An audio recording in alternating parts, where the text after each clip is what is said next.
The Pentagon's top civilian and military leaders said Wednesday that China has emerged as the most important defense and military challenge faced by the United States. The Defense Department's highest priority remains China, as its government continues to use, and misuse, its diplomatic, economic and military strength to attempt to alter the landscape of power and reshape the world in its favor, often at the expense of others, said Defense Secretary Mark Esper.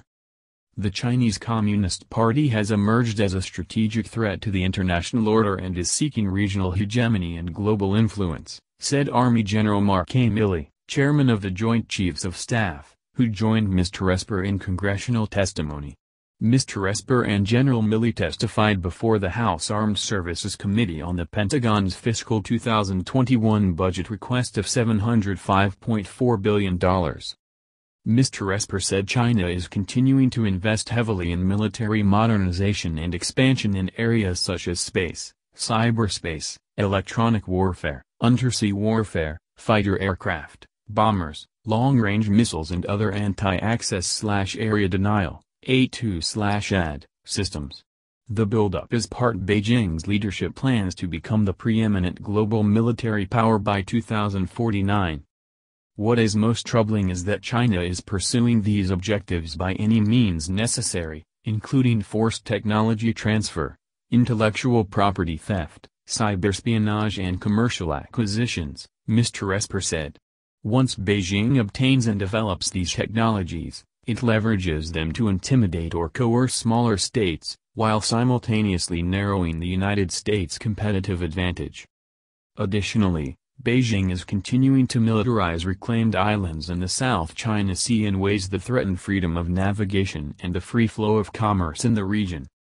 Through its Belt and Road Initiative, China is expanding its political and economic ties across Asia, Europe, South America, and Africa, with the less publicized objective of expanding the People's Liberation Army's influence and reach, Mr. Esper said.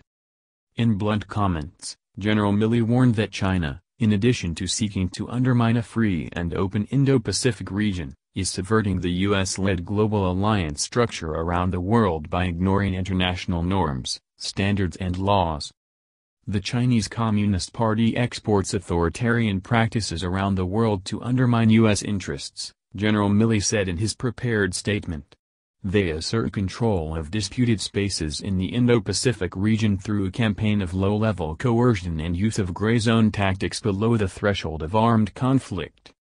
The four-star general noted with particular concern China's growing military presence in the South China Sea, a presence that includes dual-use military-civilian infrastructure on the Spratly Islands that are claimed by China, the Philippines and several other states. The increase in military facilities in the Spratlys is an attempt to control access, project power and undermine U.S. influence in the area, General Milley said. In April 2018, the Defense Intelligence Agency reported that China had deployed advanced anti-aircraft and anti-ship missiles on disputed islands in the South China Sea despite a 2015 promise by Chinese President Xi Jinping not to militarize the islands. On the overall Chinese military buildup, General Milley said major investments in nuclear, space, cyberspace and electronic warfare, combined with growing air and maritime forces, indicate that China strives for regional hegemony and to increase its influence on a global scale in the near term. China and Russia have invested in capabilities designed to nullify our strengths and exploit perceived weaknesses, specifically targeting our ability to project power and operate freely around the world, he noted. The commander of the Pentagon's European Command this week endorsed the Trump administration's plan to deploy a sea-launched cruise missile with a low-yield nuclear warhead. The Pentagon announced February 4 for the first time that the W-76-2 nuclear warhead is now deployed on a submarine-launched ballistic missile. A small number of the low-yield missiles were recommended under the posture review. The command fully supports recommendations in the 2018 Nuclear Posture Review to deploy the W-76-2 low-yield ballistic missile and to pursue development of a modern, sea-launched nuclear cruise missile, said Air Force General Todd D. Walters, UGCOM commander. These actions would address a perceived deterrence gap, raise the Russian threshold for nuclear use, and disabuse the Russian Federation of the misconception there is any path to victory through nuclear escalation.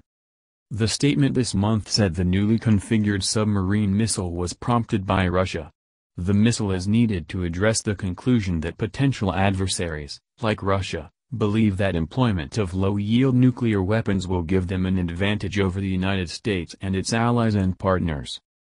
This supplemental capability strengthens deterrence and provides the United States a prompt, more survivable low-yield strategic weapon, supports our commitment to extended deterrence, and demonstrates to potential adversaries that there is no advantage to limited nuclear employment because the United States can credibly and decisively respond to any threat scenario, the statement said.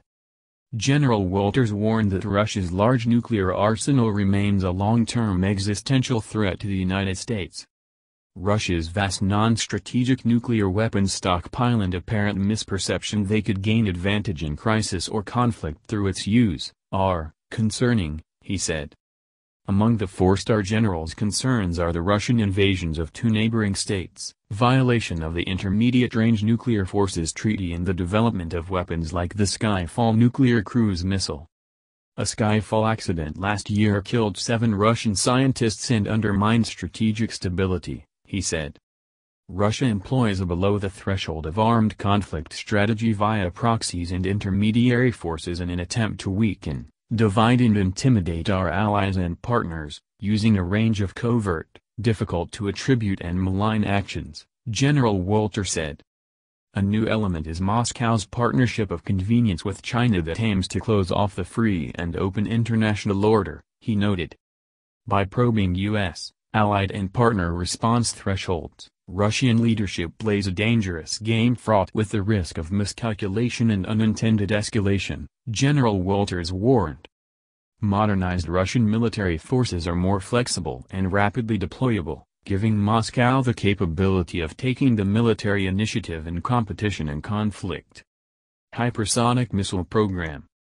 Defense Secretary Mark Esper, in prepared House Armed Services Committee testimony, provided new clues to the military services development of ultra-high-speed hypersonic missiles and weapons.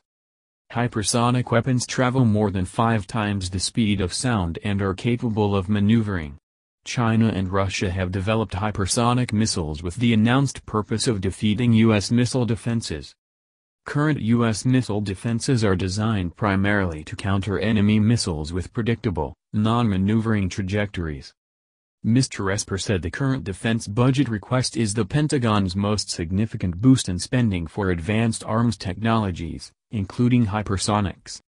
This request supports promising long-range conventional and advanced rapid response strike capability development in each military department, including the Army's long-range hypersonic weapon, the Navy's conventional prompt strike and the Air Force's advanced rapid response weapon, Mr. Esper said. Hypersonic weapons provide an offensive capability against time-sensitive and high-value targets, he added. They challenge adversary sensors and interceptors, and complement existing cruise and ballistic missile capabilities. Lockheed Martin in August was awarded a $347 million contract to develop an Army hypersonic missile that will be a long-range maneuvering glider capable of traveling at speeds greater than Mach 5, or around 3,800 miles per hour. The goal is to provide a ground-launched missile system to U.S. forces by 2023.